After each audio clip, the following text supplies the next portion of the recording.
Buradan xahişim cənab prezidentimiz İlham Əliyevə və birinci xanımımız Mehriban xanımadır.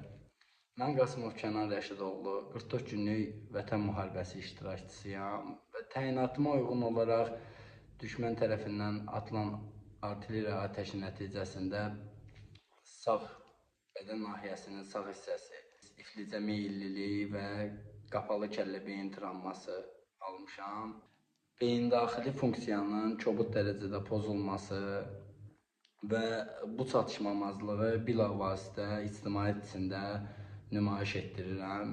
Əmək və Əhalinin Sosial Müdafiə Naziri Anar Əliyev, müavini Hidayət Abdullayev və mətbuat katibi Fazil Talıbov bir neçə dəfələrlə mənim əlilliyimlə bağlı müraciətim olsa da mənə imtinalar gəlir. Və mən soruşduqda ki, nə üçün mənə imtina gəlir və bir səbəb göstərin, bu boyda sənədlərlə, travmalarla, yatışlarla, dəfələrlə xəstəxanalarda yatmışam.